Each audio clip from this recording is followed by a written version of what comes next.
nossa disciplina de Geografia Geral.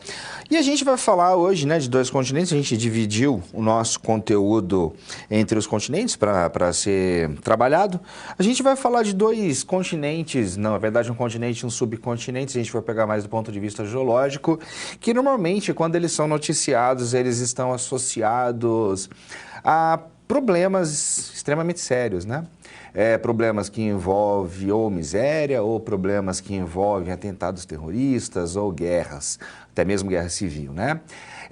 Só que a gente vai tentar, né, ou melhor, a gente vai buscar fazer a abordagem do conteúdo que a gente tem programado para hoje, a gente discutir a África, discutir o Oriente Médio, destacando a importância dessas regiões, né, desses continentes ou do subcontinente Oriente Médio, como prefira, dentro da história da humanidade, dentro das suas riquezas, e logicamente que a gente também vai trabalhar alguns pontos negativos e também pontos naturais a respeito dessas áreas. Começar me apresentando, meu nome é Thiago Domingos, sou geógrafo, mestre em Geografia, Meio Ambiente e Desenvolvimento, e a gente vai então falar de local, né? Se a gente for juntar como uma unidade ali, tanto a África quanto o Oriente Médio, a gente vai estar falando do local onde a arqueologia acredita que a gente teve a estruturação do Homo sapiens, tá bem? E a gente teve também o início da civilização propriamente dita, as primeiras cidades, os primeiros grandes impérios, tá bem? A gente não pode, né, nunca deixar de levar em consideração que entre as principais civilizações que a gente teve para a construção do Ocidente, uma era a africana, né? Que ela tanto influenciou Roma, tanto influenciou mais diretamente até a Grécia. A gente está falando do Egito, tá certo?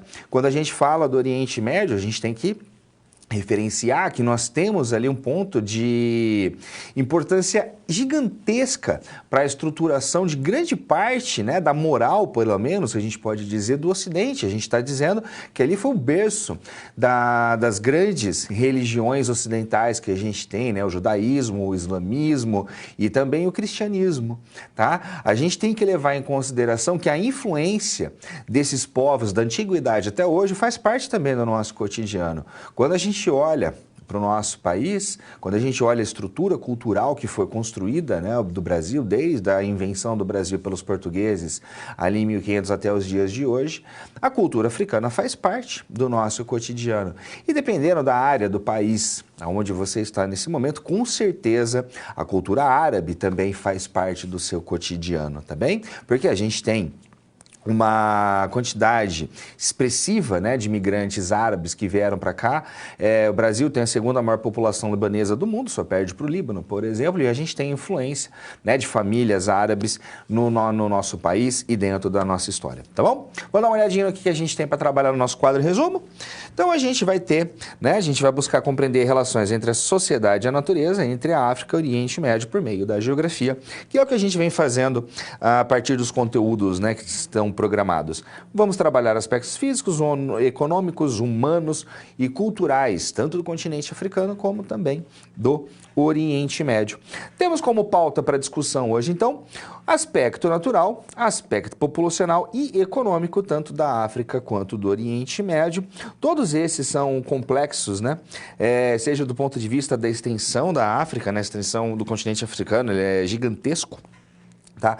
Seja pelas características naturais extremamente desfavoráveis em alguns pontos para o desenvolvimento humano, né, na questão do Oriente Médio. A gente vai falar da relação da colonização africana, na verdade uma imposição feita pela Europa dentro do continente africano, tá bem?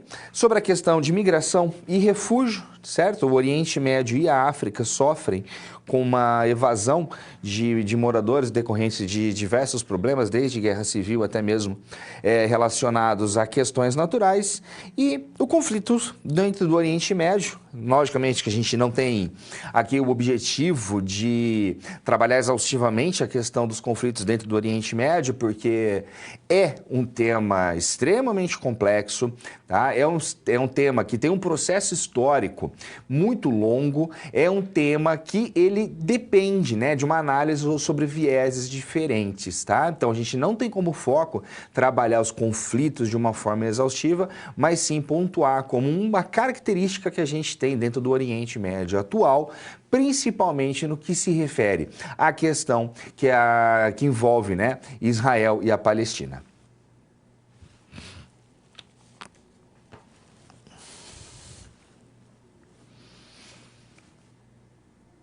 Vamos iniciar falando a respeito de uma regionalização que a gente tem de uma forma muito usual do continente africano, que está pautado dentro das questões naturais do continente africano, mas que é muito importante para a gente conseguir entender que essa divisão natural que a gente tem dentro do próprio continente africano, dado por situações como clima, como relevo, e principalmente pela existência de um grande deserto, que é o deserto do Saara, e isso resulta também numa diferença cultural, né? A gente tem o deserto, ele serve como uma grande divisão entre a parte norte e a parte sul do continente africano, e um continente que tem mais de 30 milhões de quilômetros quadrados. A título de comparação, a gente está falando que é 3,5 vezes o tamanho do Brasil, tá? Então, dá para ter uma ideia da extensão. Logicamente, com uma extensão como essa, vai criar paisagens diferentes, vai possibilitar, na verdade, que a gente tenha paisagens diferentes, vai possibilitar que essas paisagens, né, sejam habitados por pessoas que ao longo do tempo foram criando, logicamente, culturas diferenciadas. Então a gente está falando de um grande complexo cultural e também de um grande complexo natural que é o continente africano. Vamos dar uma olhadinha no mapa?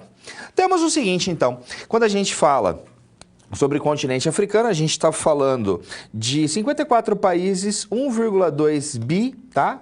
Falha, tá? 1,2 bilhões de pessoas vivem no continente africano, então a gente está falando por volta aí de 1/6, 1/7 da população mundial vive no continente africano, e é gigantesco do ponto de vista da diversidade étnica e cultural, tá? A parte norte ela vai ficar marcada, né, mais para a região do Saara, até chegar ali nas proximidades com o continente europeu, ali dentro do mar Mediterrâneo, e a gente vai chamar de África subsaariana a porção mais sul do continente africano, tá certo?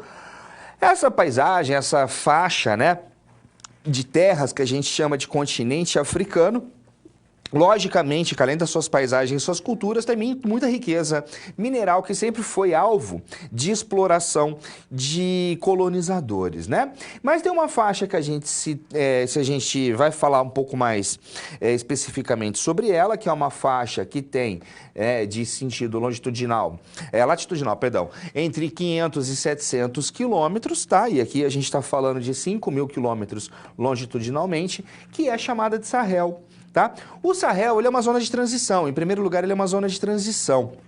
Quando a gente fala que é uma zona de transição, a gente está dizendo que aqui existe uma realidade natural que é bem diferente da que tem aqui, e esse ponto guarda características entre essas duas paisagens, tá bem? Então a gente vai ter aqui a existência, né, do deserto do Saara, e aqui a gente vai ter a questão das savanas africanas. Então o Sahel, ele é uma área que tem características de ambas, tá? E ele tem uma grande importância para a parte sul, que ele serve como uma grande muralha verde, a partir do que a gente tem a existência, né, dessa vegetação, que ameniza a influência do Saara na parte mais sul do continente africano. E é uma área também que foi berço de grandes impérios, tá bem? Antigos, ali dentro do continente africano. Então a região do Sahel é uma região muito importante, é uma região que em alguns pontos busca-se um reflorestamento de algumas áreas, né? Apesar dele ter um clima semiárido, muitas vezes severo, com cerca de 200, 300 milímetros de pluviosidade ano, essa região, ela possibilita o desenvolvimento da agricultura em alguns pontos, e ela é essencial para a manutenção da vida na África, conforme a gente conhece nos dias de hoje. Vamos fazer uma comparação, então, entre duas realidades naturais que a gente tem dentro do continente africano, que nos auxilia a entender a configuração tanto natural quanto também humana, né? Já que ele tem uma influência direta. Vamos dar uma olhadinha em mapas. Temos o seguinte, tá? Nós temos aqui a área, né, que mostra aqui à esquerda um mapa de clima e à direita a gente tem um mapa de vegetação, tá certo? Esse mapa de vegetação e o mapa de clima, ele traz algumas coincidências, como por exemplo, a gente não é verdade coincidência, né, porque o clima ele é determinante para a existência da vegetação, por isso que a gente não vai ter, por exemplo, sei lá, taiga na Amazônia, tá? E nem a Amazônia ali dentro das áreas de mais altas latitudes. A gente pode pegar, por exemplo, o clima, né, equatorial, que vai ser aquele que está próximo da região do Equador, e a gente vai ter a floresta equatorial, certo? Então a gente vai ter essas paisagens dentro do continente africano que, logicamente, tá certo? O que tem de importante aqui para falar? Se a gente tem a existência aqui da linha do Equador passando mais ou menos aqui dentro do continente africano, tá certo? A gente tem o continente dentro de ambos os hemisférios, tá? E isso vai trazer uma área tropical e certamente, tá? Uma área de clima favorável, né? Que era o clima favorável para desenvolvimento de diversos tipos de culturas que a gente tem como preponderantes dentro do nosso sistema capitalista, tá bem? E o que mais que a gente pode colocar? A gente vai falar a respeito do relevo africano, então a gente tem uma situação aqui que ela é bem interessante, talvez você deva ter visto isso em algum lugar, falando que, nossa, a África está se separando, né? A África, ela possui uma estrutura geológica antiga, com alguns destaques muito importantes, né, que foram... que chamaram a atenção, né, principalmente da Europa, como, por exemplo, a existência de diamante, de ouro e de outros metais preciosos que moveram o desenvolvimento da economia capitalista, tá bom? A gente vai ter aqui na parte norte, a gente tem a região de cadeias de montanhas altas, tá? Isso aqui é resultado de choque de placa tectônica ainda na época da Pangeia. E atualmente, o que a gente gosta, né? O que a gente nos chama a atenção? Esse ponto aqui chamado Rift Valley, tá? Vou apagar aqui para ficar menos bagunçado. Você percebe que aqui onde eu passo um traço em vermelho, tem uma sequência de lagos, né? E dá para perceber que parece que está rasgando? Pois está, tá certo? A gente está tendo uma separação da placa africana, tá?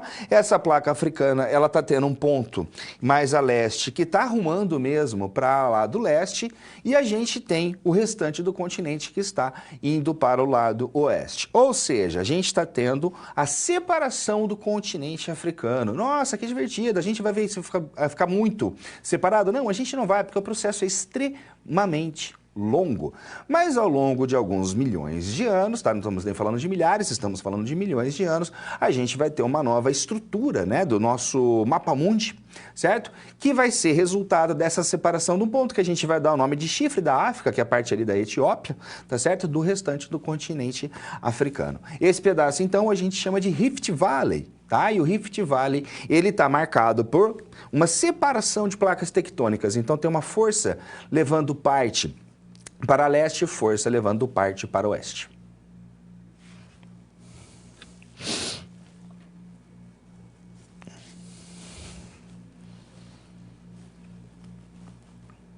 Difícil falar do continente africano sem pegar nesse ponto, né, que foi uma imposição, tá, dos europeus dentro do continente africano que acabou resultando dentro de uma figuração de um cenário dos cenários de maior pobreza que a gente vê dentro do desenvolvimento nosso humano dentro do século XXI, tá? Quando a gente olha para o continente africano, tá, e vê aquela situação de pobreza, a gente precisa associar o processo histórico de formação, mesmo porque a pobreza, tal qual a gente conhece hoje, ela é o resultado de um processo histórico, ela é uma construção que tem causa e tem consequências. Vamos falar a respeito do assunto? Ó, primeiramente, diremos que o subdesenvolvimento africano ele tem uma ligação direta com a colonização europeia, tá certo? Lá para o século XV, feitorias que funcionavam como portos para vender o embarque para a América de negros e escravizados, e aí acho que tem um ponto, né, que isso...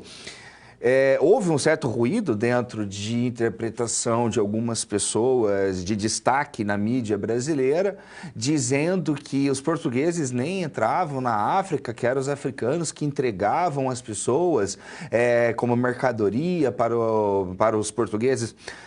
É preciso entender o seguinte, houve sim, dentro de reinos, tá, lá no continente africano, algumas deliberações e entrega de pessoas para o colonizador europeu.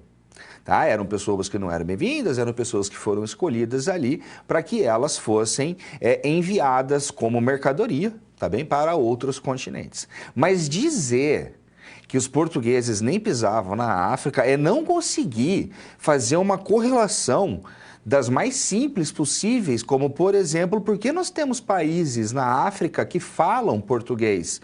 Será que o pessoal ficava, né? Seria de se imaginar que as pessoas ficavam olhando os portugueses falando no navio, entendiam o que eles falavam e falavam, vamos parar de falar nossa língua natal, vamos falar português que a gente achou mais legal porque o cara do navio fala. Lógico que não, tá bem? Houve sim invasão portuguesa dentro do continente africano, isso foi parte da história portuguesa e o comércio de escravo, que a própria Inglaterra, que depois se volta contra, foi um dos grandes beneficiados, tá bem? Desse processo todo, isso foi uma das coisas mais rentáveis, tá? É bom que a gente saiba, que a gente compreenda que a estruturação do capitalismo passou por venda de pessoas.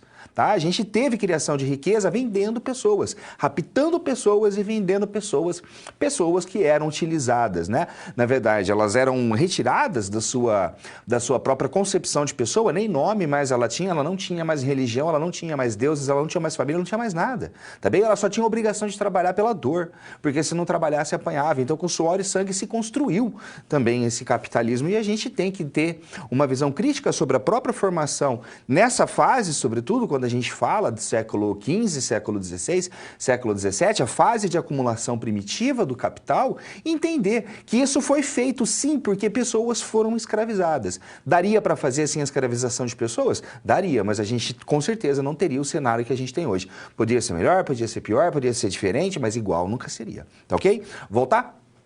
Temos o seguinte, então, a escravização e a transferência de povos africanos provocou uma estagnação populacional e a desestruturação de clãs e tribos.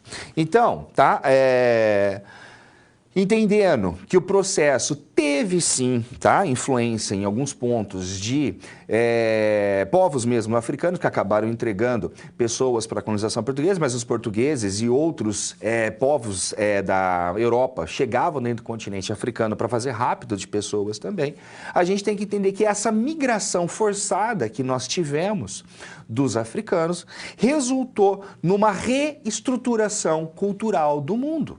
Tá? A gente não pode negar, tá certo? A importância global que a gente tem da influência da cultura africana, seja ela de forma direta ou de forma indireta, dentro da estruturação do que a gente conhece como cultura global hoje. E não só na cultura, no esporte também, tá bem? Não só na cultura e no esporte, mas na ciência também. Se a gente está aqui para discutir geografia, tá? Se o nosso objetivo aqui é trabalhar a geografia, a gente tem que entender que o maior geógrafo que a gente tem, tá bem? O mais respeitado, o mais conceituado, o mais premiado do Brasil de todos os tempos era uma pessoa nascida na Bahia, tá certo? Chamado Milton Santos, que era uma pessoa negra e discutia pouco, porque não era o alvo da discussão dele, a questão, tá? Do negro dentro da ciência, mas ele tinha as críticas a ser realizadas ali também. Então, a gente deve, né, reconhecer que essa diáspora que foi criada para a estruturação do capitalismo na sua fase primitiva acabou remodelando também toda a cultura mundial. Vou voltar para o processo histórico aqui, tá? Então vamos lá. A gente tem o seguinte, a colonização africana, então, tivemos o subdesenvolvimento africano, tem uma ligação direta com essa colonização que a gente tem dentro da Europa, e a gente pode sair dessa visão centrada dentro da Europa e falar também que o subdesenvolvimento das pessoas, descendentes desses humanos que foram trazidos, né, para outros continentes também, a questão social que envolve o negro dentro dos outros continentes também tem uma ligação direta com a colonização europeia dessa época também, tá certo? E aí a gente olha aqui, por exemplo, século XVI, feitorias, funcionava como portos e eu estou achando que eu já passei por aqui, vamos para o próximo. No século XIX, a gente teve a questão do imperialismo, tá? E os europeus, eles precisavam, né, de recursos naturais para a sua industrialização e enxergavam o território africano como que? Fonte de matéria-prima. Assim como eles olharam para a América, também viram fonte de matéria-prima, tá? Eles não viram sociedade, não viram... Isso era meio que pano de fundo para justificar os atos que eles tinham, tá? A ideia mesmo aqui era o quê? A gente precisa do dinheiro, a gente quer dinheiro, a gente precisa fazer isso aqui acontecer da forma como a gente entende que é a certa. Aí a gente tem a Conferência de Berlim, tá? A gente tem a questão da Conferência de Berlim, que vai acabar fazendo a partilha da África sem que houvesse um representante dos povos africanos sentados na mesa. Se joga um mapa da África, tá bem? Dentro de uma reunião, certo? E se coloca isso de uma maneira muito clara. Esse pedaço é meu, esse pedaço é seu. E por que fazia isso? Porque senão os europeus iam brigar entre eles para ver quem quer ficar com a África. Tá? Então, o que a gente tem da partilha da África, tá? Da Conferência de Berlim, nada mais foi do que um ajuste dos europeus para os europeus, pensando nos europeus. Em busca do quê? Recursos naturais para sua industrialização. É um processo, tá? É uma fase tão complexa assim, que a gente tem da humanidade, difícil de entender pelo monte de coisas que acontecia.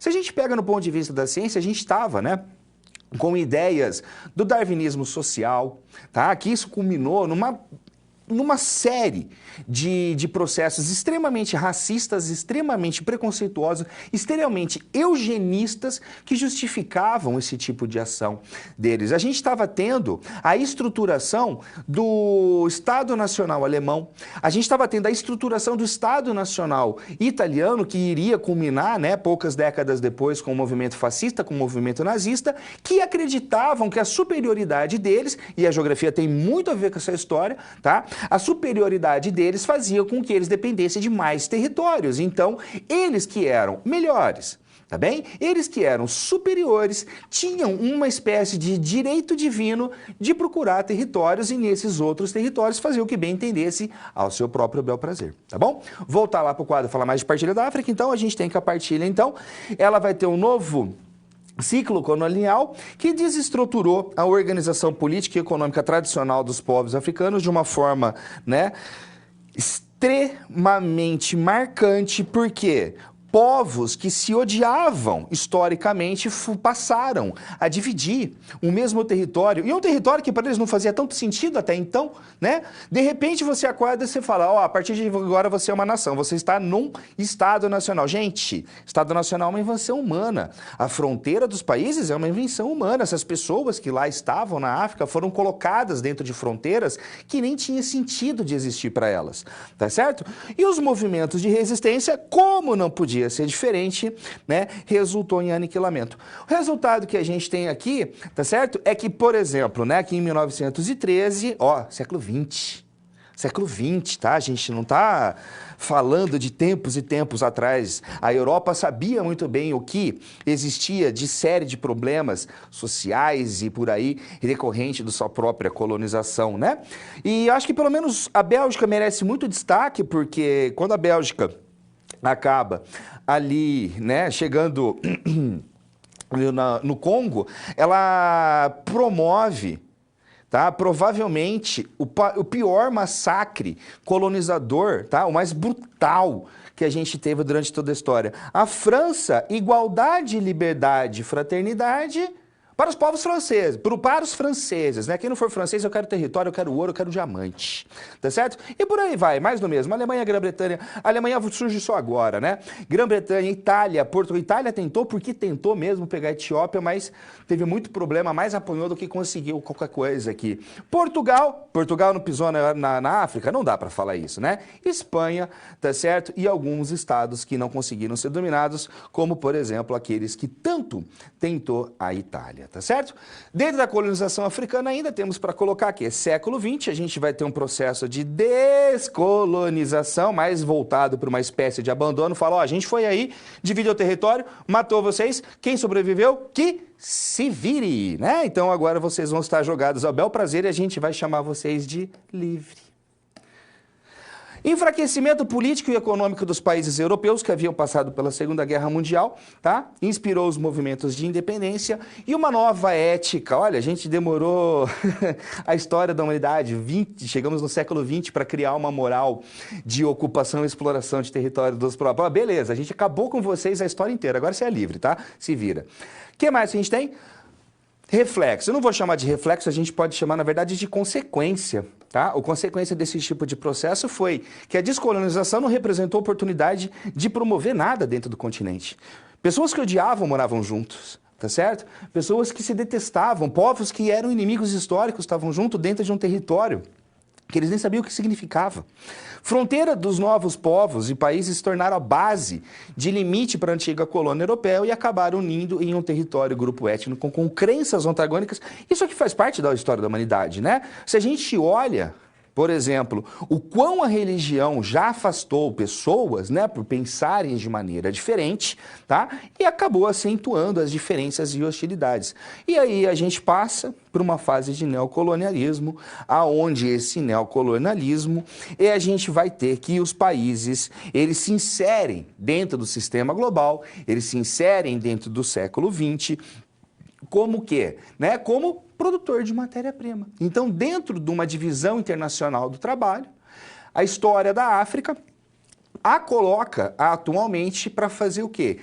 Exatamente aquilo que ela foi projetada para fazer ao longo de todos os séculos, que foi fornecer aquilo que outros povos queriam, dentro de uma condição de usurpação de grande parte da riqueza, sem que os povos tivessem muitas vezes a possibilidade de discutir, sem que esses povos tivessem muitas vezes a possibilidade de angariar, né, recursos para o seu próprio desenvolvimento pessoal a partir das riquezas que eles criavam.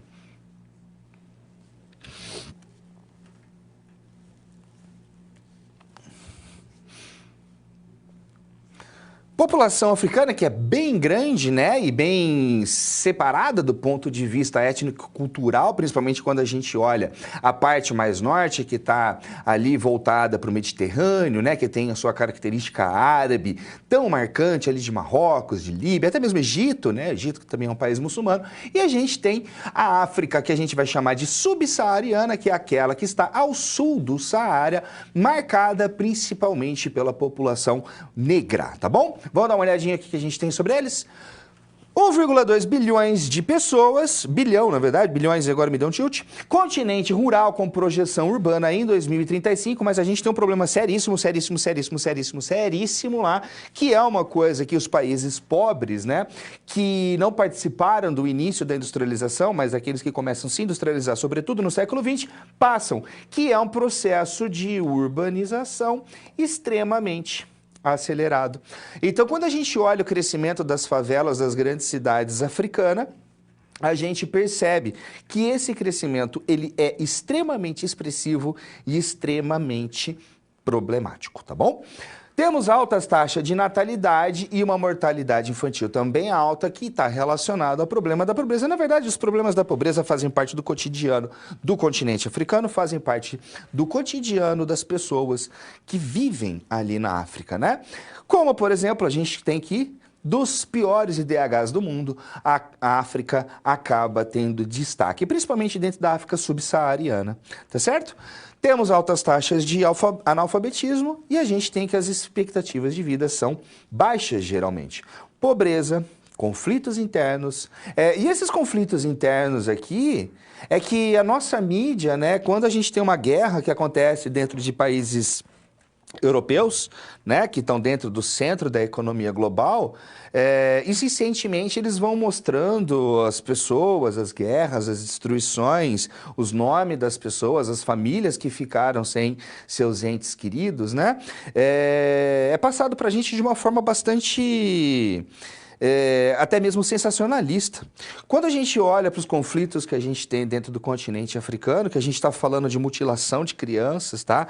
Crianças que acabaram perdendo pernas em minas, crianças que acabaram perdendo braços por tiro de fuzil, né? Que foram mortas. A gente está falando de conflitos sangrentos com centenas de mortos muitas vezes. Nem passa na TV, né? Nem passa. Parece que parece que a gente tem um senso geográfico de sensibilidade a respeito da vida humana, né? Tem pontos que a gente é mais sensível, tem pontos que a gente é menos, parece, tá bom? Então a gente tem aqui pobreza, conflito interno, escassez de alimento, tá? E também falta de serviço e de saúde pública são problemas que a gente tem ali dentro do continente africano, mas entendendo que, por mais que a gente tenha, né, essa necessidade de acabar colocando a problemática existente dentro da questão social da África, quando a gente olha, se a gente para olhar a nossa cultura de hoje, dificilmente, tá? A gente, dentro do Brasil, tá? Dentro da América, a gente não consegue desvencilhar a importância dos povos africanos. Porque são raros os países onde as músicas, a gente está falando aqui, tá, de América, são raros os países da América onde as músicas populares, as músicas locais não têm uma influência direta do povo africano.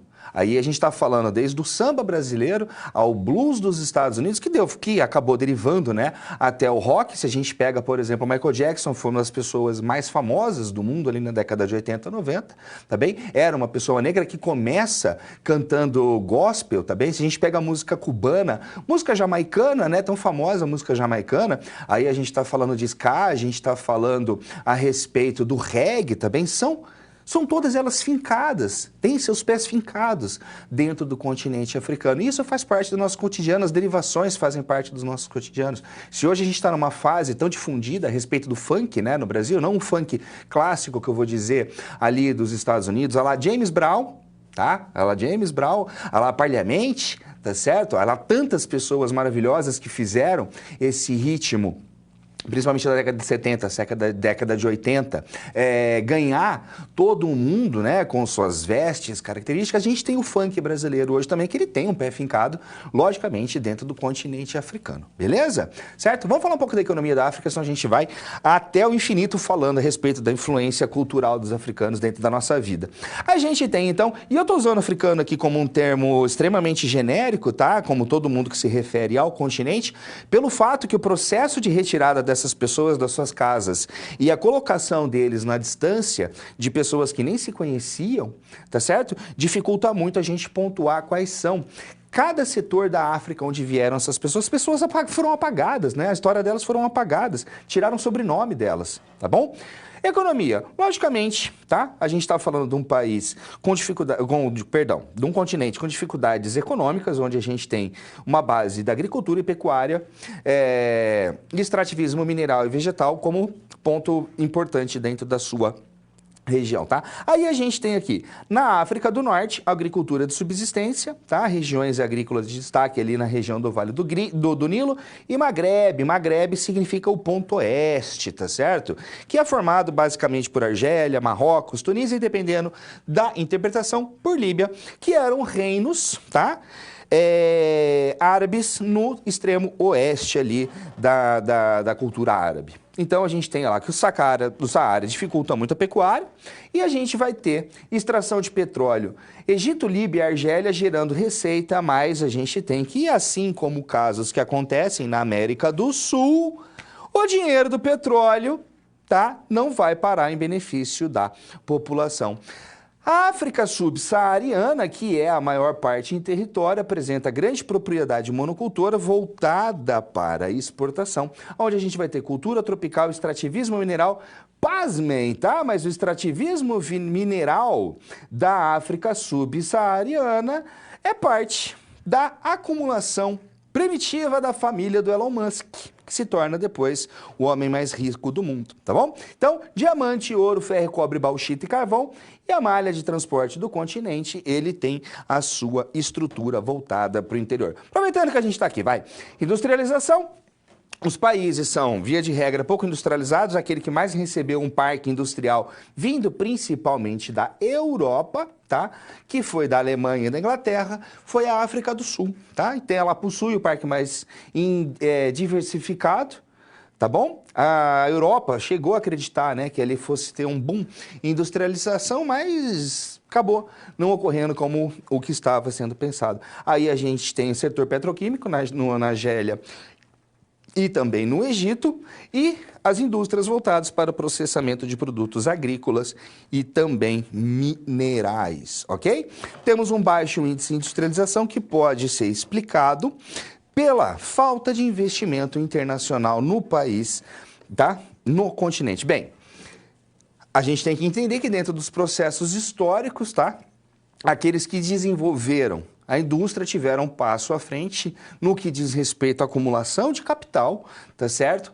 Em relação aos outros povos. Aqueles que não participaram de uma industrialização primária, vamos assim dizer, o começo da Revolução Industrial, século XVIII, século XIX, acabaram absorvendo outras tecnologias, porque seria difícil de acreditar que a gente conseguiria montar, né? Vamos pegar a casa do América do Sul, da África, inventar uma tecnologia para competir com a indústria que já estava existindo, latente, né? Lá ali dentro do continente europeu. Então, sim, nós que fomos colonizados, assim como o continente africano, acabamos ficando, de certa forma, dependente de uma importação de uma tecnologia para que a gente pudesse implantar o nosso parque industrial. E o continente africano, tal qual, em partes, pelo menos, a América do Sul, acabou ficando, né, com uma aplicação insuficiente para que pudesse desenvolver um parque industrial que fosse capaz de bater de frente com o que estava sendo feito na Europa,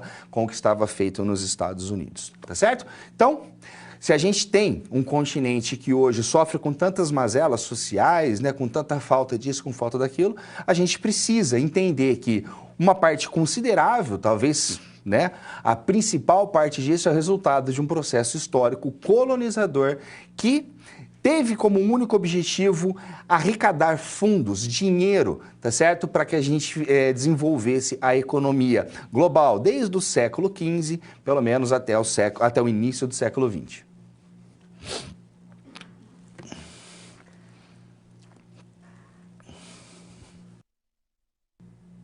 Uma situação problema para a gente discutir, né? Uma situação problemática que a gente tem dentro do mundo de hoje com uma dificuldade imensa de conseguir resolver, tá bem? Vamos lá direto pro texto. Hanan era uma garota síria, né? Então, a gente está falando já de uma área ali do Oriente Médio com um problema sério de guerra civil, de 12 anos, que veio para o Brasil com sua família há cerca de 5 meses. Elas e o pai estão aliviados por ter saído com segurança do país onde nasceram, já que desde 2011, a Síria vive grave conflito interno que colocaram em risco a vida da família. Agora, Hanan procura integrar na nova escola do Brasil, mas ela vem enfrentando problemas com outros alunos que a encaram com preconceito. Aí a questão é, né, nós que temos o papel de educador, nós estamos aqui para trabalhar sobretudo, né, como trabalhar dentro do nosso ensino médio, ensino fundamental, esse tipo de problema com as nossas crianças e como professores veremos esse tipo de situação. Vamos lá, como conduzir um debate com os alunos contribuindo para que o questionamento de preconceito sobre os muçulmanos e estimular a empatia entre os alunos. 2, qual é o papel da escola no que diz respeito à produção de senso comum e da intolerância e da indiferença? Vou dar uma olhadinha, né, no que a gente tem aqui em relação à Síria. A situação síria, então, né, quando eles fogem, né, quando a família de Hanan acaba fugindo para o Brasil, ela vai sofrer um problema de xenofobia, dificuldade de integração, saudade da terra natal. Isso é uma questão que o migrante tem muito, tá? Vamos lá, já falo. E adaptação com leis e regras geral do país. A questão do migrante, tá? Quando a gente olha a questão do migrante, a gente precisa entender que essa pessoa, ela sai de um ponto onde ela estava arraigada, tá bem? Por algum motivo, no caso aqui da guerra da Síria, foi por causa dos conflitos mesmo, né? Por questão de sobrevivência, se desloca para uma nova região, para uma nova situação. E dentro dessa nova situação, o imigrante, ele se vê numa situação sempre dividida, porque ele se sente parte integrante daquilo que ele deixou, tá? E ele busca ser parte integrante daquilo que ele chegou.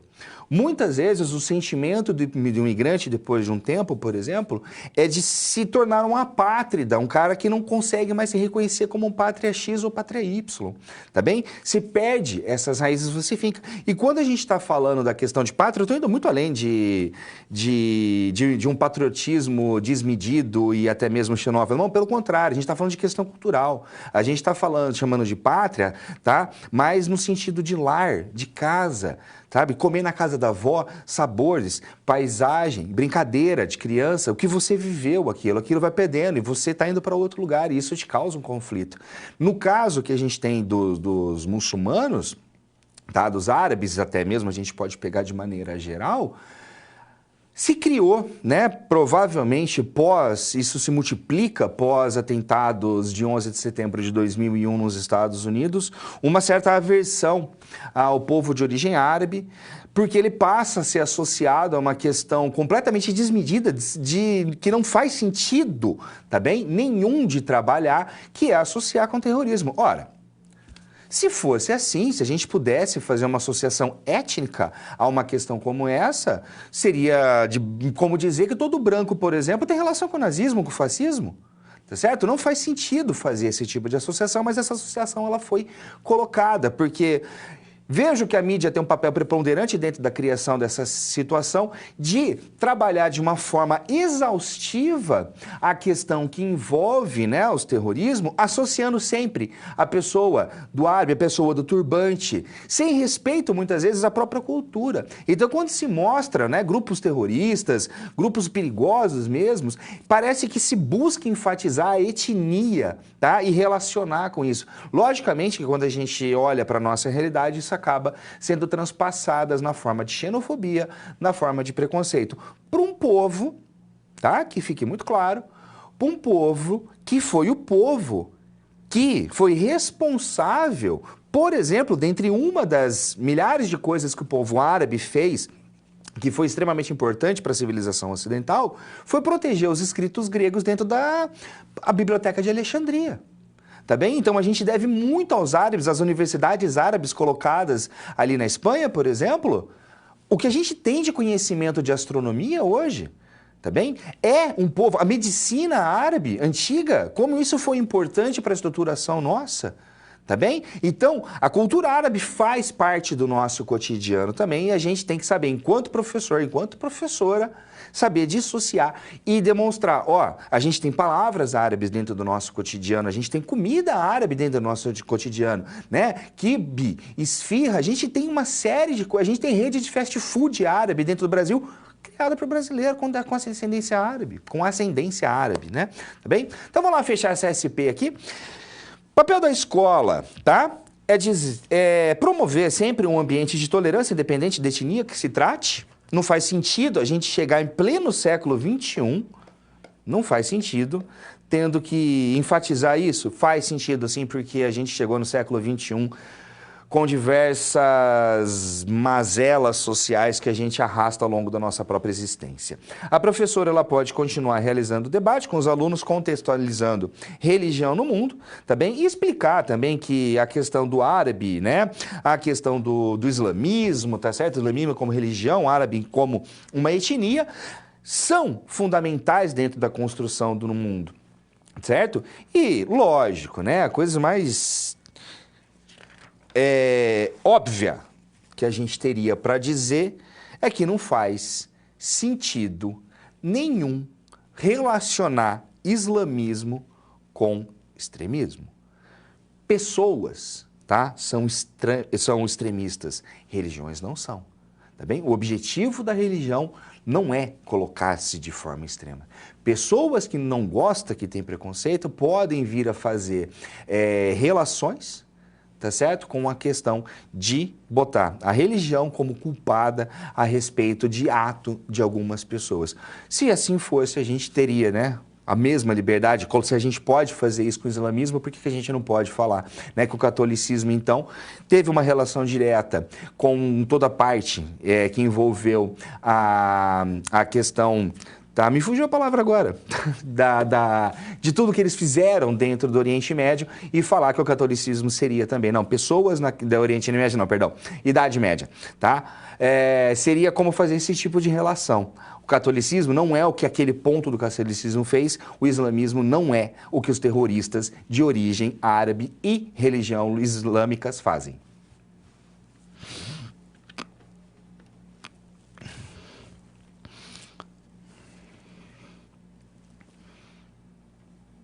Bem, perguntinha para discussão. Importância dos povos africanos para a cultura global.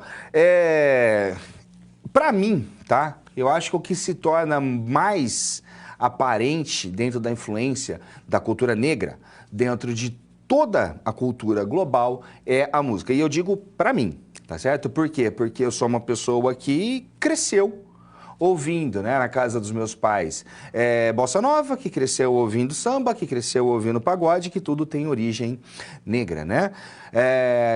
Estruturo durante um tempo, né, na minha vida, ali, adolescência, alguma coisa assim, uma paixão imensa por blues, por gospel, mas futuramente por funk e sempre por rock. Tudo isso tem uma cultura, né, negra, ela está enfincada com essas raízes dentro da África.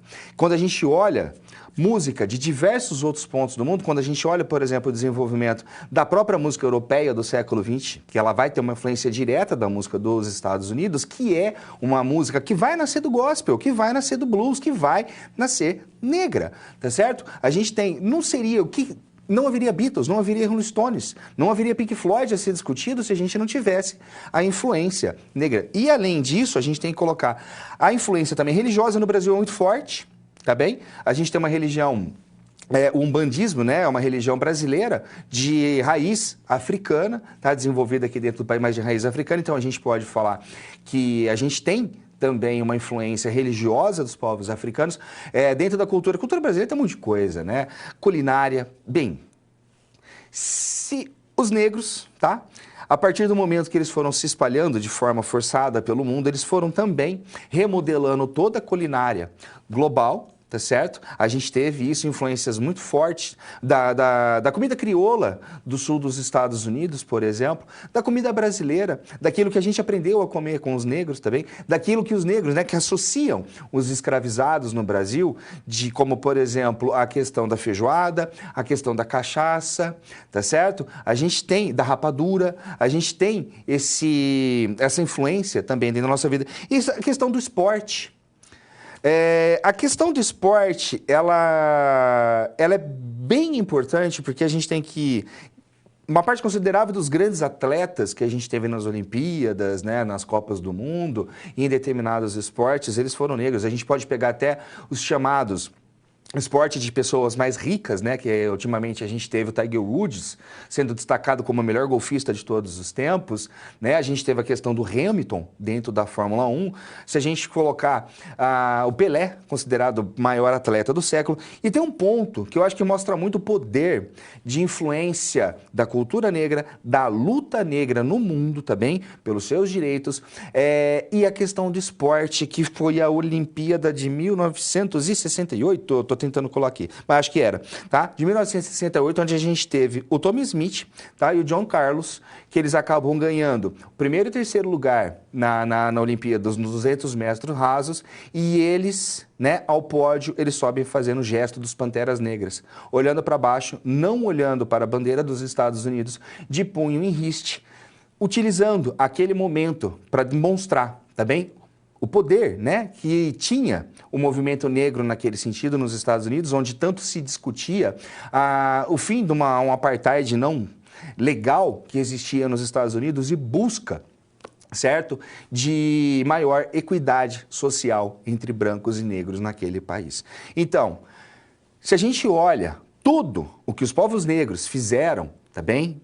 Que influenciou na nossa vida, é inegável de dizer que, pelo menos no Ocidente, eu sou uma pessoa que não tem um conhecimento mais profundo do Oriente, mas pelo menos dentro do Ocidente, dentro de tudo aquilo que o nosso cotidiano tem, a gente consegue reconhecer a influência dos povos negros.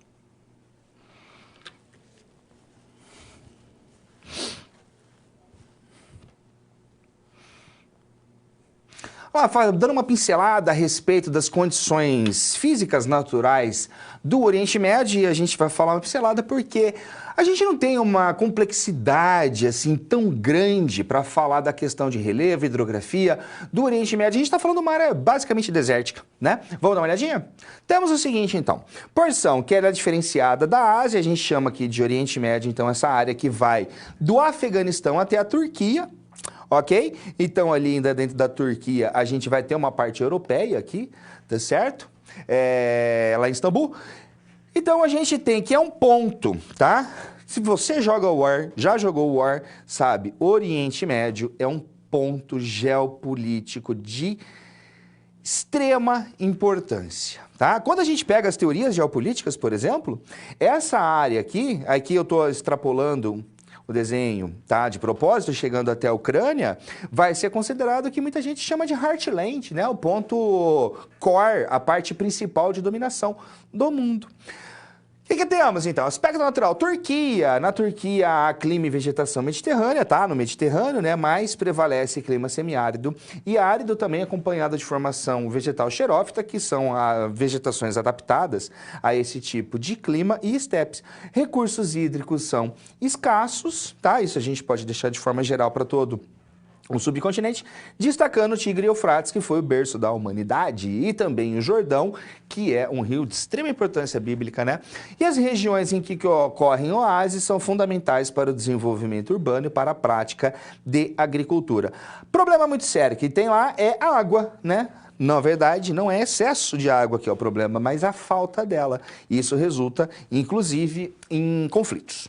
População: 335 milhões de habitantes, mal distribuídos pelo fato de que a gente tem uma situação, tá?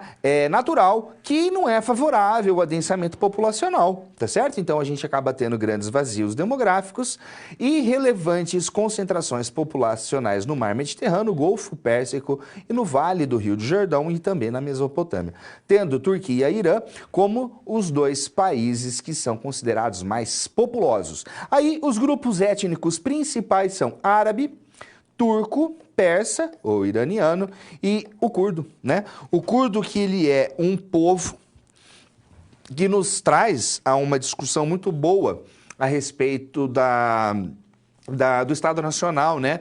Quando a gente fala Estado-nação, a gente está falando de um território delimitado, tá? Que esse território, ele é controlado por por um determinado povo, por uma determinada nação, que se identifica como nação e tem controle sobre esse território. Então, Estado Nacional são dois entes que nós temos.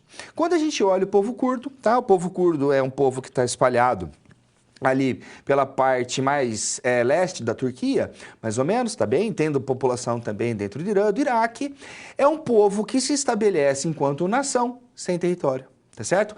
Pela sua ausência de território, o povo curdo busca a criação do Kurdistão, o que é abafado de forma muito violenta pelos países nos quais eles acabam residindo, tá certo? Então a Turquia oprime, a Irã oprime, a gente tem o Iraque também, né, que já fez massacre de curdos, e inclusive para a Turquia, países que recebem imigrantes curdos são considerados abrigadores de terroristas. Então, na visão do governo turco, curdo é terrorista. Então, a gente tem uma salada, né, de problemas que se instalam dentro do Oriente Médio, que são bem trabalhosos, bem difíceis de resolver, tá? Essa questão étnica é um dentre os problemas que a gente tem no Oriente Médio. Voltar no quadro?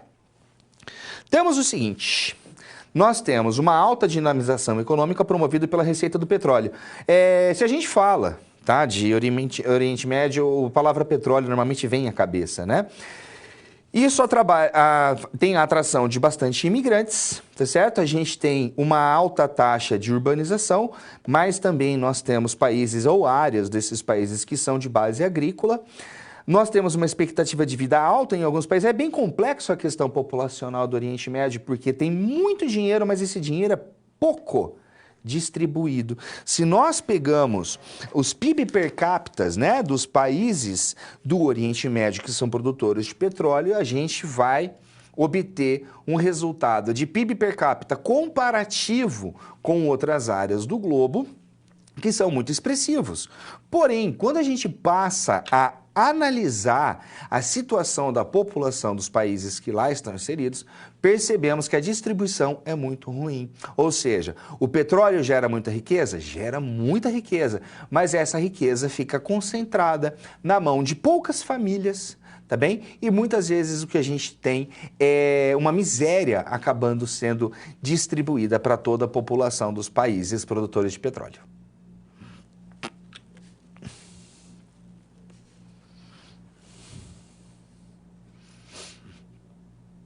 Alguns pontos, né, da atividade econômica do Oriente Médio vai estar primeiramente baseado dentro da questão do petróleo, logicamente, tá? Mas a gente não pode dizer que só o petróleo constrói a riqueza dos países do Oriente Médio. Vamos dar uma olhadinha?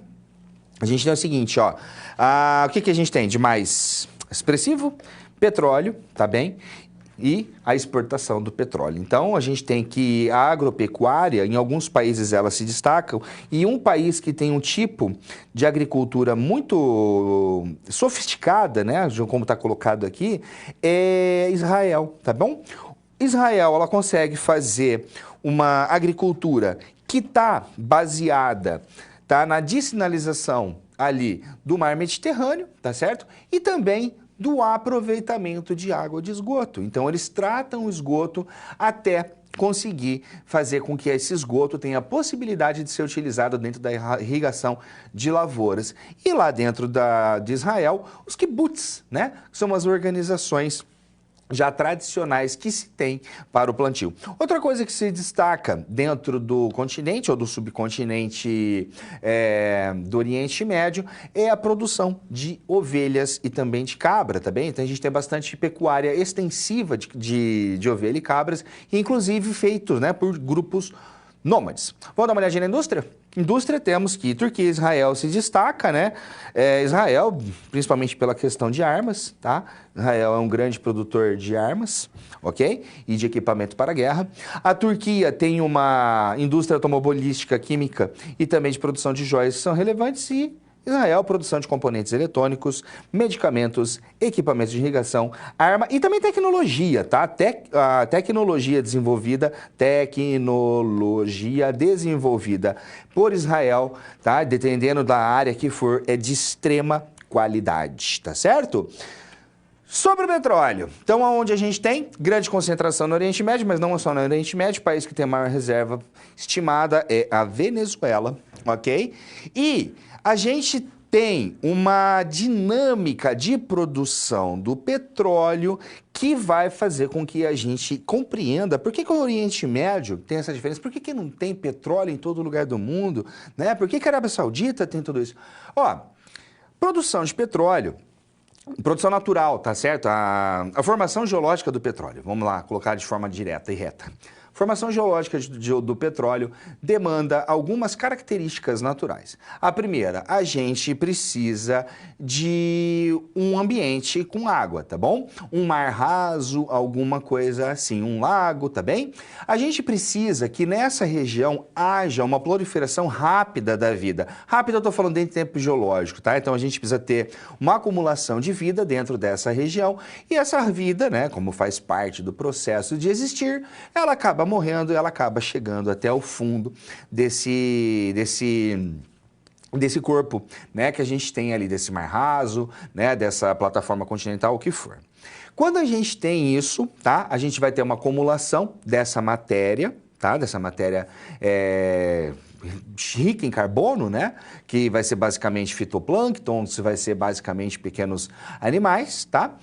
Ele vai sofrer um soterramento relativamente rápido, tá? Relativamente rápido dentro do tempo geológico. Então a gente vai ter que uma quantidade de areia vai chegando até essa localidade onde tem toda essa massa, tá bem? Que já foi uma massa vida, mas é uma massa orgânica, e vai acabar comprimindo essa massa, tá bem?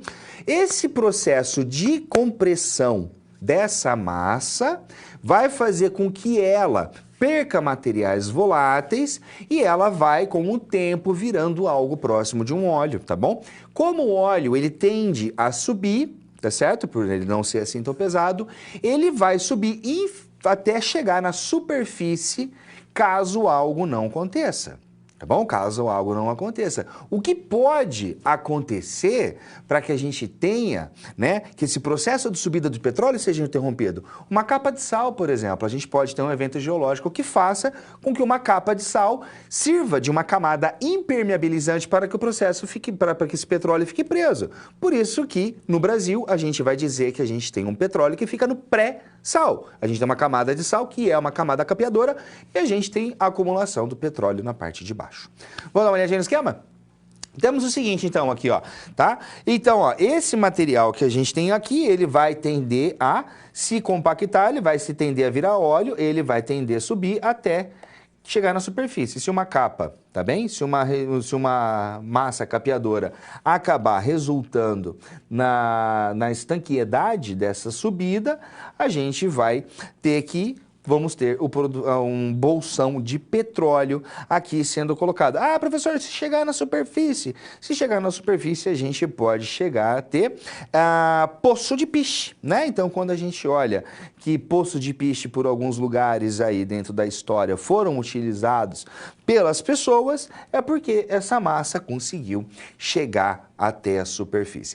E o que a Arábia Saudita tem, né? A Arábia Saudita não, o Oriente Médio tem de tão especial para ter tanto petróleo? Ele era esse mar raso todo, tá certo? Ele passou por todo esse processo, ele tem um petróleo que não está embaixo d'água, né? De fácil aquisição, que não está depois de uma camada de sal, que é difícil de ser perfurada, e ele tem toda aquela área que é um deserto hoje, um dia já foi mar. Tá certo? Por isso que naquela localidade a gente tem as condições geológicas que são propícias para o desenvolvimento de petróleo.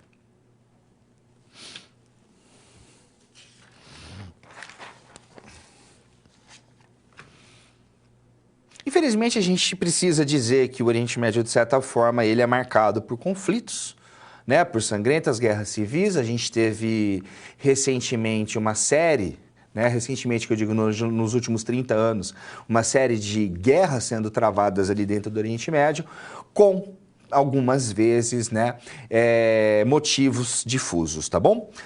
O que mais chama a atenção, talvez pela longevidade, né, talvez pela brutalidade, talvez por uma série de fatores que a gente precise colocar, é a questão que envolve árabes, tá bom? Palestinos e judeus de Israel. Vamos dar uma olhadinha? Dentro da questão da Palestina, então, né? Palestina, tal qual o curdo, tá? Se identifica como uma nação, tá? Se identificam como uma nação, mas é uma nação que não tem Estado, certo? Se ele não tem Estado, é uma nação que não tem comando pelo seu próprio povo. É uma nação que não tem a possibilidade de realizar decisões sobre seu território, que seu território não existe, tá bom? A questão da Palestina tem cunho religioso, mas transcende isso, é uma questão de uma disputa que envolve preceitos religiosos que são extremamente relevantes para ambos, né, palestinos e para judeus, certo? Cada qual ali, a região que a gente tem de Israel, de Jerusalém, é um ponto extremamente importante, é a cidade mais importante para cristianismo, judaísmo e também para islamismo, né? Então a gente tem que, invariavelmente, isso acabou resultando, né, de uma disputa de território de judeu e palestino. Os palestinos exigem o reconhecimento do seu Estado como Palestina e os judeus não aceitam, né, as condições que são colocadas para que a Palestina exista como um Estado. Temos, assim, perseguição, né, sofrida pelos judeus na Segunda Guerra Mundial e o Holocausto. A ONU, também, que acabava de ser criada, uma das coisas que ela fez em primeiro foi criar o Estado, tá, judaico lá na região da Palestina, com a promessa também de criar o Estado da Palestina. Israel foi criado em 48 e os árabes acabaram não aceitando isso muito bem, porque era o território que eles estavam vivendo, né? O Oswaldo Aranha, que a gente tinha, que era um importante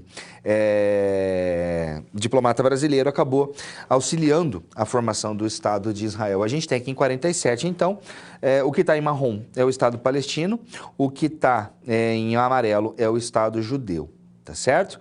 Em 49 a gente vai ter que os árabes israelenses, a guerra, né, entre árabes e israelenses, vai fazer a expansão dos territórios. Então Israel ele acaba, inclusive, né, pegando ali parte da Península do Sinai, tá certo?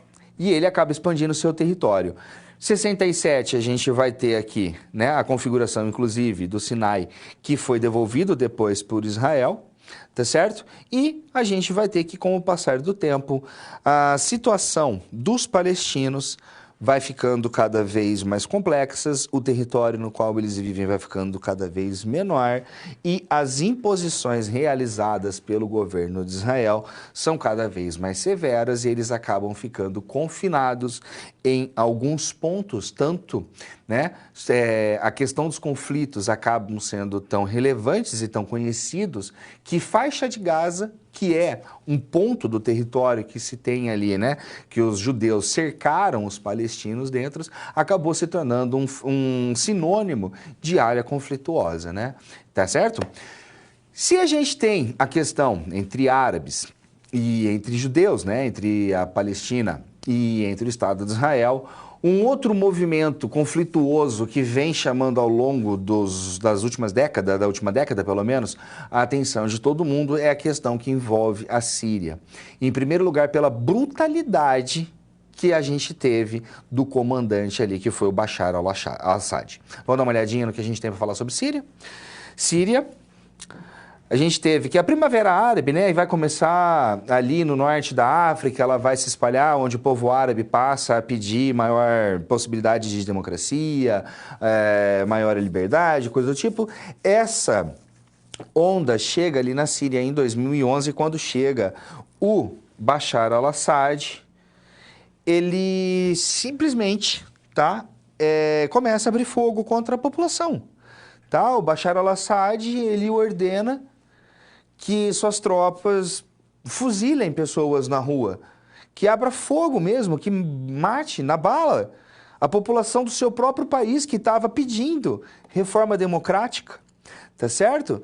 E o resultado disso aqui chegou a extremos dentro da Síria, tá?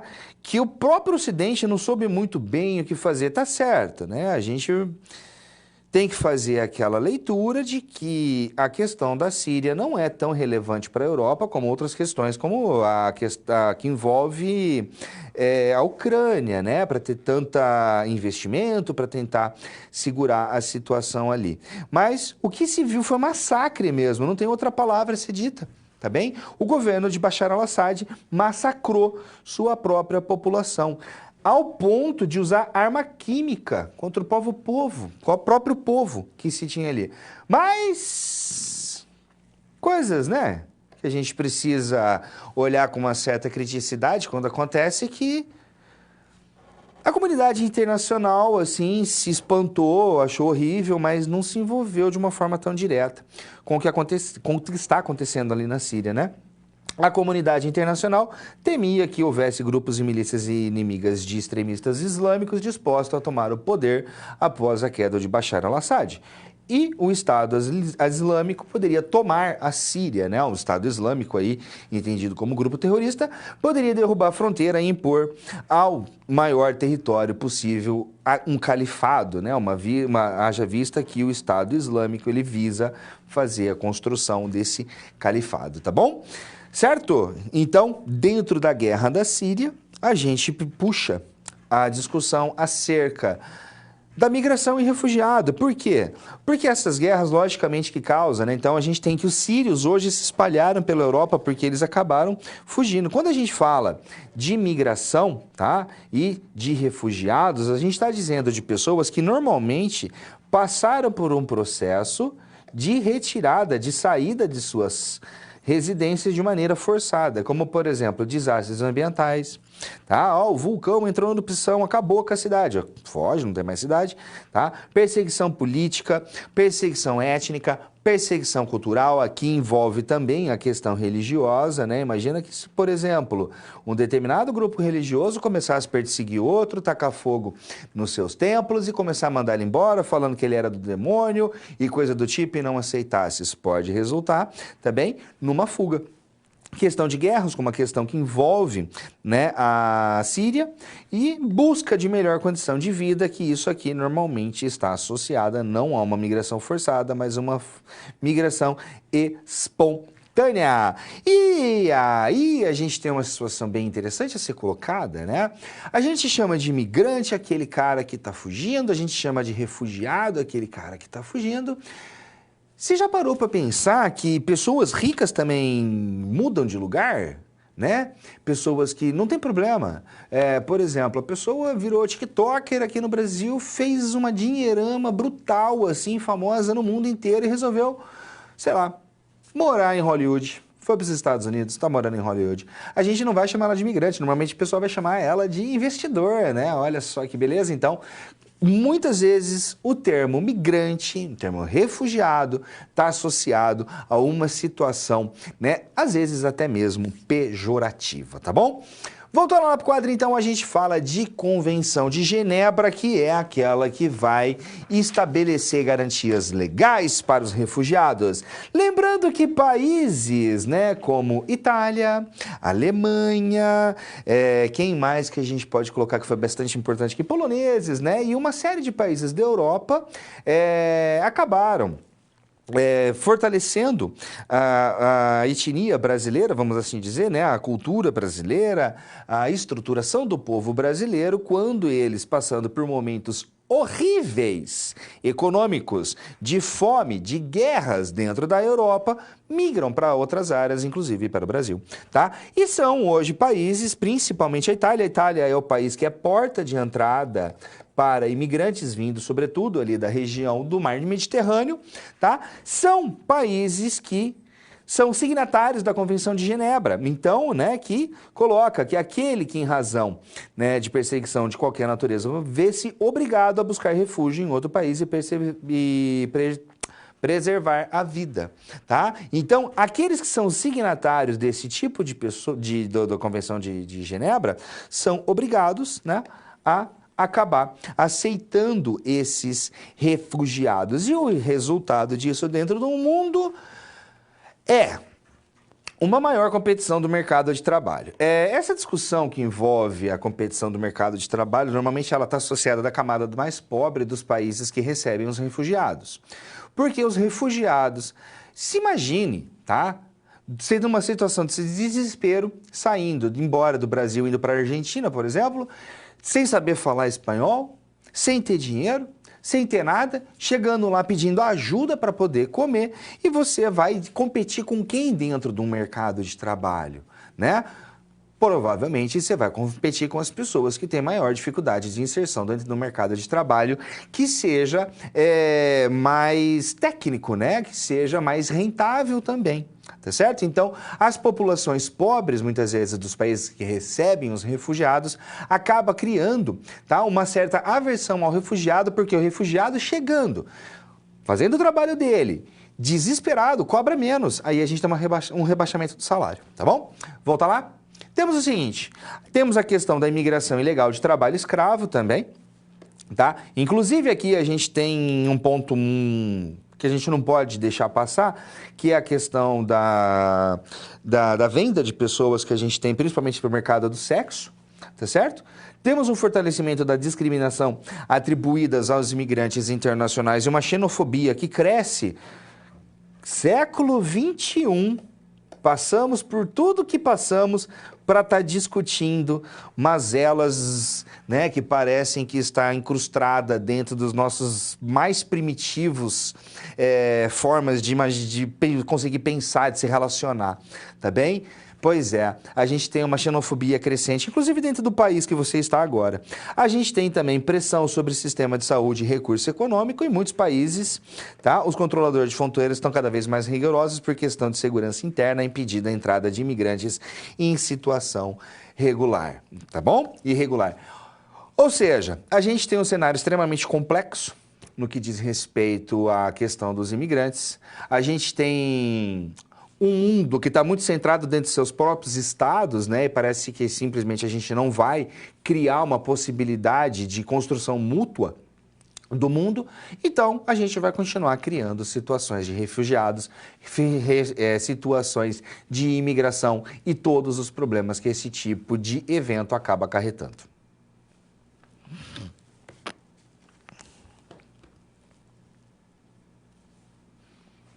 Situação, problema para a gente discutir a respeito do conteúdo que a gente veio tratando, vamos lá?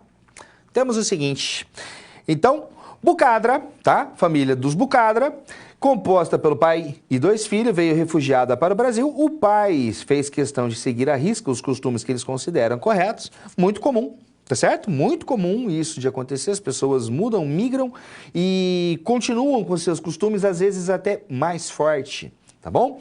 Apesar de apoiar que a filha estude, ele não gostou da ideia de que Samira de estudar numa escola mista em que meninos e meninas aprendem junto. Baseado nesse acontecimento e nas legislações brasileiras, como resolver a situação? Em um diálogo com a família, que argumentos poderiam ser apresentados? Bora para a resolução que o nosso tempo está acabando?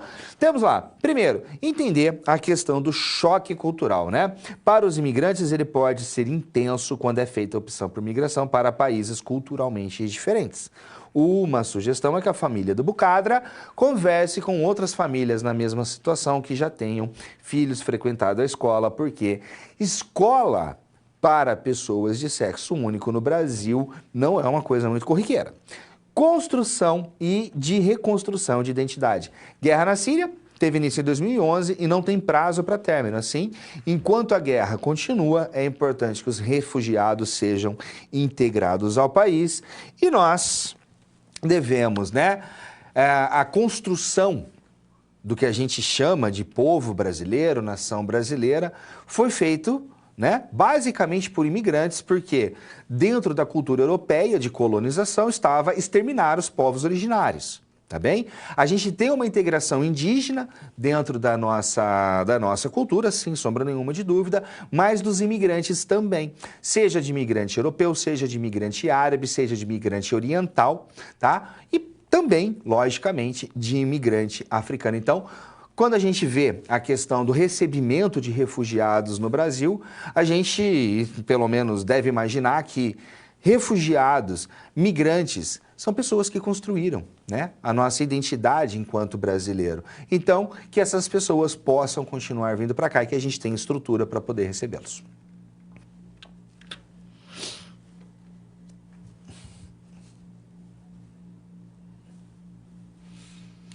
E aí, você consegue identificar alguma influência árabe dentro da cultura brasileira? Bem, eu acho que essa influência árabe ela vai estar muito relacionada com a localidade, tá bem? Muito relacionada com uma questão regional dentro do nosso país, o que é muito comum. A gente está falando de uma área de 8 milhões de quilômetros quadrados, tá? São 8 milhões de quilômetros quadrados com paisagens completamente diversas, com histórias completamente diversas, aonde a cultura árabe teve mais ou menos influência. Se a gente pega, por exemplo, eu posso dizer da região, né? Eu estou na região centro-sul do país, vamos colocar ela numa região bem macro assim. E na região centro-sul do país a gente tem uma influência árabe que está colocada de uma forma muito aparente dentro das nossas paisagens urbanas, certo? Existe uma quantidade grande de restaurantes árabes que são espalhados. Padarias, é tão comum padaria vender uma comida típica árabe, né? Tem um quibe, esfirra, loja de docinho árabe, né? Os doces feitos com macarrão, feito com castanhas, tá certo? Isso é bastante comum. Além, né, dos árabes, tem muitos árabes terem investido financeiramente dentro do país, existe uma quantidade muito grande de família de árabes que são detentoras de terra, que são investidores em terras também dentro do país, sobretudo dentro de terras urbanas. Extremamente variável, mas a cultura árabe ela faz parte da sua vida até como algo maior, tá bem? Por quê? A gente deve, tá bem, a um período muito grande da história da humanidade, ali pré-século XV, pré-século XVI, de estruturação do povo árabe ali na Península Ibérica, norte da África e sustentação de uma parte considerável daquilo que a gente tem como ciência, daquilo que a gente tem como filosofia ocidental.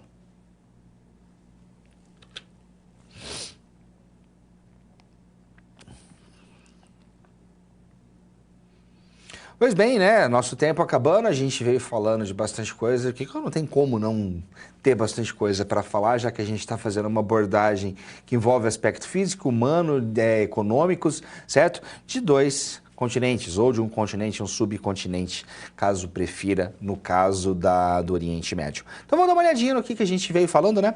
A gente falou a respeito de aspectos físicos, sociais e econômicos, tanto do continente africano quanto do Oriente Médio, e a gente veio falando também sobre regionalização do continente africano, tá?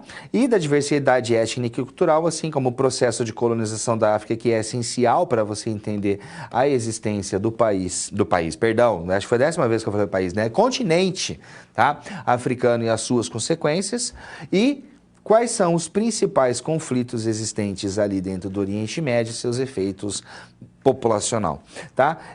De tudo isso que a gente conversou, eu acho, pelo menos isso que a gente acaba entendendo, né, de conversas, leituras que a gente tem por aí, que a gente falou de duas áreas, né, do mundo continente africano e do Oriente Médio, muito estigmatizados dentro da nossa sociedade. Parece que o primeiro, o continente africano,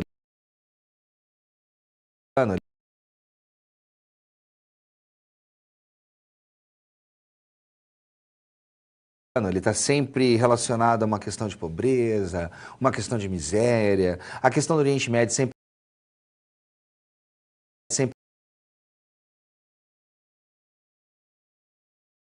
sempre ligado à guerra, sempre ligado ao petróleo, né? Vamos aprender a fazer uma leitura também dessas áreas como o que elas merecem ser dentro da nossa cultura ocidental, perdão, que são, sim, a África, o Oriente Médio, pontos essenciais de formação do Ocidente, seja do ponto de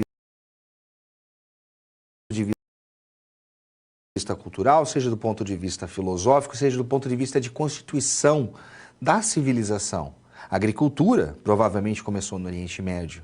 Entender isso e poder, né, valorizar a essência dessas áreas e tudo que representa para o nosso cotidiano é tirar esse estigma que o mundo foi colocando, né, a respeito de tanta pobreza na África, tanto problema conflituoso ali do Oriente Médio. E nós, que estamos aí em sala de aula, professor, professoras, a gente tem a possibilidade e a gente tem a obrigação de fazer esse tipo de abordagem, tá bom? Agradeço muito a companhia e a gente se vê numa próxima oportunidade. Forte abraço.